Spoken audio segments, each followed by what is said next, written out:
हम सबों के महागठबंधन के साझा प्रत्याशी, बिहार विधान परिषद के पूर्व सदस्य, इस इलाके के चर्चित समाज सेवी, बुद्धिजीवी, व्यापारी, समाज के सभी प्रबुद्ध लोगों के बीच में अपने संस्कार, अपने विचार से समाज के हर वर्ग में अपनी अमिट छाप छोड़ने वाले हम सबों के शानदार और दमदार उम्मीदवार श्री सुमन कुमार महासेठ जी, आपके सबके गरीबों, नौजवानों, किसानों, मजदूरों के नेता, इस इलाके के पूर्व विधायक श्री सीताराम यादव जी, मंच पर विराजित राष्ट्रीय जनता दल के महासचिव, हमारे गार्जियन श्री राम बहादुर यादव जी, हमारे पुरखे जिन्होंने शहादत दिया था, जिनकी कुर्बानी से, जिन्होंने फांसी के तख्त को चूम के जिस हिंदुस्तान को आजाद किया था, महात्मा गांधी का हत्यारा देश के शीर्ष पर बैठा हुआ है और वो संविधान बदलने की बात हो रहा है, आरक्षण समाप्त करने की बात हो रही है। कौन लड़ेगा इस जुल्म के खिलाफ? कौन लड़ेगा इस अत्याचार के खिलाफ? आज भी हमारा नेता लालू प्रसाद यादव, लीवर खराब, किडनी खराब, सीने में पेस बेकर बैटरी लगा हुआ, फिर भी 80 बरस का बूढ़ा, वही लालू प्रसाद यादव उसी जवान व्यक्ति की तरह इस सांप्रदायिक ताकत के खिलाफ सीना खोल के चौराहा पर खड़ा है और उन्हीं का चुनिंदा उम्मीदवार सुमन कुमार महासेठ जी हमारे बीच में आए हैं। कहीं कोई हवा और कहीं कोई तूफान नहीं चल रहा। प्रदीप प्रभाकर जी ने सही कहा कि जयनगर प्रखंड का एक जादव घूम रहा है तो बासोपट्टी प्रखंड का केवल ही एक जादव घूम रहा है, बाकी किसी जादव में कोई असर किसी गुलाब का लाल का नहीं चल रहा है। इसीलिए मैं सुमन कुमार महासेठ जी को यह भरोसा और विश्वास दिलाता हूं कि आपका जो मंच सजा हुआ है, सारे जात, सारी बिरादरी, सारे बुद्धिजीवी लोग, ये हम लोग भी भाग्यशाली आज अपने आप को महसूस कर रहे हैं कि जो लोग कभी हम लोगों के साथ कभी नहीं हुआ करते थे, आज समाज के उन प्रबुद्ध लोगों का आशीर्वाद और साथ सहयोग अगर हम लोगों को मिले तो लड़ाई का तो फैसला हो चुका है।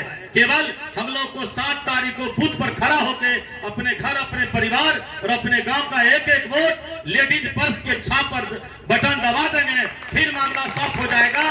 दिल्ली भी बदलने वाला है, क्योंकि दिल्ली को बदलना सबसे बड़ी जरूरियात चीज है। काला धन लाएंगे, 15 लाख रुपए खाते में डालेंगे, 2 करोड़ लोगों को रोजगार देंगे। कहां चला गया वो जुमला? कहां चला गया वो घोषणा? झूठा सरकार, तेल, रेल, सेल, ट्रेन टिकट, हवाई जहाज, समुद्र जहाज, रेल, तमाम चीज बेचा जा रहा है। अगर इस वक्त हम और आप एकजुटता के साथ इस तानाशाह सरकार के खिलाफ, चूंकि हम लोगों ने पढ़ा है राममनोहर लोहिया के किताब में कि रोटी को पलटोगे नहीं तो रोटी जल जाता है, नेता को बदलोगे नहीं तो नेता तानाशाह हो जाता है, क्योंकि वो मदमस्त हो जाता है और वो जनता पर शासन नहीं, जनता का सेवक नहीं, वो जनता पर शासक बन के शासन करने लगता है। नरेंद्र मोदी हमारा सेवक नहीं, शासक बन बैठा है। इसलिए जिस तरह रोटी हम बदलते हैं, इस बार दिल्ली से मोदी को बदलना होगा, क्योंकि नेता पर अंकुश लगेगा और वो सावधान होगा। आने वाली जो सरकार होगी उसे भी लगेगा, क्योंकि लोकतंत्र है और हम लोगों ने पढ़ा है कि नेपाल में महारानी के कोख से राजा पैदा होता है, नेपाल में महारानी के कोख से राजा पैदा होता है और हिंदुस्तान के जमहूरियत में जनता के वोट से राजा पैदा होता है। क्योंकि आप जो जमीन पर बैठे लोग हैं, आप मालिक हैं इस लोकतंत्र के, आप रहबर हैं इस लोकतंत्र के, आप रखवाले हैं इस जमहूरियत के। और इसीलिए कहा गया है कि अगर 80 को चरवाहा एक तरफ हो और 75 को पंडित एक तरफ हो तो राज चरवाहा का होगा, पंडित का राज नहीं होगा। क्योंकि लोकतंत्र गिनती का खेल होता है, गिनती जिसकी अधिक होगी। इसीलिए कहा जाता है कि जिनकी जितनी हिस्सेदारी उनकी उतनी भागीदारी। इसीलिए जनता, आप मालिक हैं, आपको इन बातों की समीक्षा करने का संपूर्ण अधिकार संविधान ने दिया है। संविधान बदलने की बात हो रही है, किस संविधान को बदला जा रहा है? जिस संविधान ने हमें सीढ़ी दिया है ऊपर चढ़ने के लिए, आरक्षण की व्यवस्था हुई है। समाज के नीचे पंक्ति में जो बैठे हुए लोग हैं, जिनके दादे परदादे ने स्कूल कॉलेज नहीं देखा, जिसके दादे परदादे पुरखों ने कभी लोकसभा और विधानसभा नहीं देखा, लालू प्रसाद यादव का लीवर और किडनी खराब करके इसी का दंड दिया जा रहा है। क्योंकि लालू प्रसाद ने कहा था कि वोट हमारा, राज तुम्हारा नहीं चलेगा, वोट हमारा, राज हमारा, नेता होंगे हम, नीत होगी हमारी। इसलिए वोट हमारा, राज हमारा, नेता होंगे हम, नीत होगी हमारी। इसी का दंड लालू प्रसाद यादव को दिया जा रहा है। इस देश में सबसे बड़ा अपराधी है लालू प्रसाद यादव।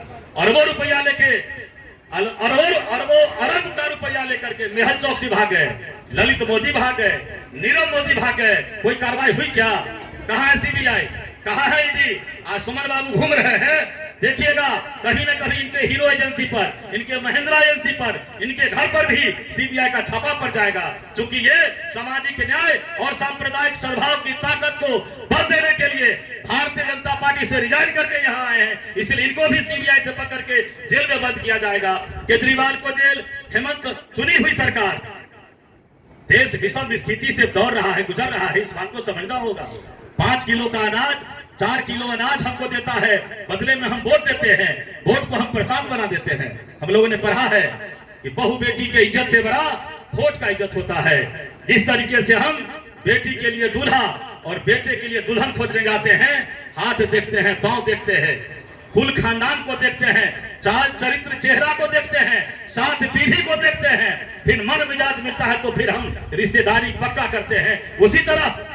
उसी तरह संविधान में बाबा साहब भीमराव अम्बेडकर ने लिखा है कि जिस तरीके से हम बेटी के लिए दूल्हा और बेटे के लिए दुल्हन खोजने जाते हैं, शील संस्कार 7 पीढ़ी तक को देखते हैं, फिर रिश्तेदारी पक्की होती है। उसी तरह हिंदुस्तान के लोगों, अगर वोट गिराने जाते हो तो जिसे तुम वोट दे रहे हो, वोट में वो ताकत है कि सड़क पर रेंगने वाला एक साधारण आदमी कल 4 सिपाही लेकर के शासक बन के चलता है। इसलिए वोट में वो ताकत है, एक बुलेट की गोली से अधिक ताकत आपके बैलेट में है। इसीलिए जब वोट देने जाते हो उसके भी शील संस्कार, उसके 7 पीढ़ी को देखो, फिर उसके ऊपर बटन दबाओ, क्योंकि वह आदमी कल तुम्हारा शासक बन के दुनिया का सबसे बड़ा लोकतांत्रिक देश भारत है और हिंदुस्तान के सबसे बड़े सदन का हम वोट देने जा रहे हैं।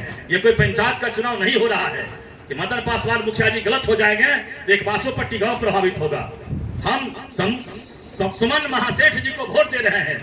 आज का सुमन महासेठ कल का हिंदुस्तान का सबसे बड़े सदस्य के वो मेंबर हो गए, वहां कानून बनेगा।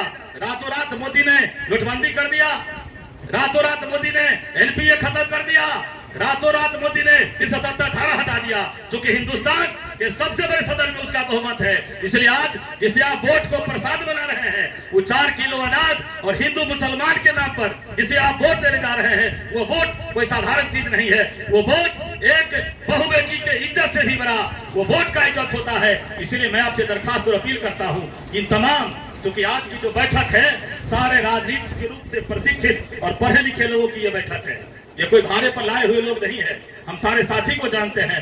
परसों सुमन बाबू से समय बना और आज आप 300-400 के लगभग सारे चुनिंदे साथी आए हैं। इन बातों की चर्चा इस मीटिंग में नहीं, गांव में करनी है, चाय के दुकान पर और पान की दुकान पर करनी है और हिसाब लेना होगा, क्योंकि दिन भर कोई हम मजदूर रखते हैं और शाम में उसका हिसाब करते हैं, फिर उसे मजदूरी देते हैं।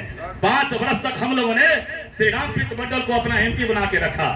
हमारा दावा है और हम दावे के साथ कहते हैं कि भारतीय जनता पार्टी या एनडीए गठबंधन का कोई व्यक्ति यह बता दे कि रामप्रीत मंडल बासोपट्टी ब्लॉक के 5 गांव का नाम बता देंगे तो हम लोग उसका झंडा उठाने के लिए तैयार हो जाएंगे। वो 5 गांव नहीं गिना सकते हैं, 5 व्यक्ति का नाम नहीं बता सकते हैं, और उनको पूछ दे कि बासोपट्टी ब्लॉक के 5 मुखिया जी का नाम बताइए एमपी साहब, वो नहीं बता सकते हैं, क्योंकि वो हवा में आए थे और तूफान में चले जा रहे हैं। इसलिए मैं सुमन बाबू से भी दरखास्त करूंगा कि सुमन बाबू, एक बहुत ही बड़ा भ्रम, एक बहुत ही बड़ी साजिश है आपके खिलाफ हो रही है, हमारे इनके जैसे लोगों को बरगलाने का। कि सुमन महासेठ जी आज महागठबंधन में, कल नहीं रहेंगे, ये दुष्प्रचार है।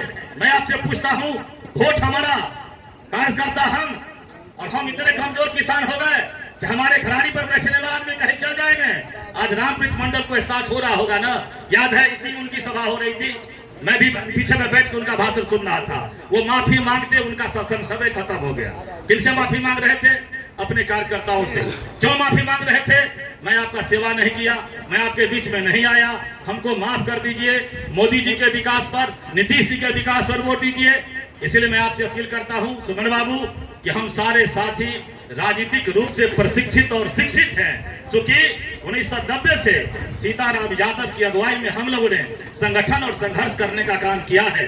ये कोई भाड़े की भीड़ नहीं है, पूरी तरीके से हरिनारायण सहनी जी है, मदन पासवान जी है, हरिनारायण कामत जी है, विमल कामत जी है, सत्यनारायण पासवान जी है, सारे साथी हम लोग बचपन से ही, जिस दिन से राष्ट्रीय जनता दल का निर्माण हुआ उस समय से साइकिल चला चला करके हम लोगों ने इस पार्टी को सींचा और बनाया है। इसलिए लालू प्रसाद यादव का एक एक अनुयायी आपके चुनाव को अब बस आपकी एक गारंटी देनी होगी कि हमारा नेता लालू प्रसाद यादव आज जिस विपत्ति और जिस आपदा के दौर से गुजर रहा है, क्योंकि पूरे देश दुनिया मीडिया सारे तंत्र लालू प्रसाद यादव के खिलाफ साजिश आज भी कर रहा है।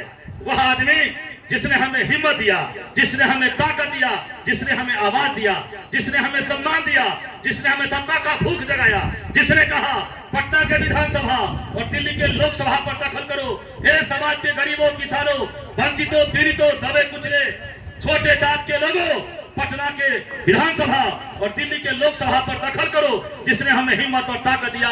आज हमारे नेता को किस तरीके से दंड दिया जा रहा है। इसलिए जब आफत लालू प्रसाद यादव पर खड़ा हो तो कोई ज्यादा पीछे हो जाए, सुमन महासेठ आगे बढ़ के लालू प्रसाद के पक्ष में खड़ा होइएगा। इसी बात की उम्मीद और इसी बात की आकांक्षा आपसे है। बाकी रिजल्ट चुनाव का हो चुका है, क्योंकि हम लोग भी 40 वर्ष से ये 10वां चुनाव हम लोग लड़ रहे हैं लोकसभा चुनाव का। बहुत सारे भगेंद्र झा जी से शुरू हुआ, भगेंद्र झा जी, चतुरानंद मिश्रा जी, देवेंद्र यादव जी, मंगीलाल मंडल जी, अब्दुल बारी सिद्दीकी साहब, शकील अहमद साहब, पिछली बार बद्रीपुर में जी के लिए भी मधुबनी, यहाँ भी हम लोग चुनाव लड़े।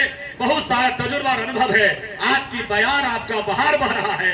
बासोपट्टी में जब इतने लोग एक साथ हो जाए, मन से और मिजाज से ठीक हो जाए, तो अरुण शंकर जी का कुछ दाल गलने वाला हम लोग के बीच में नहीं है।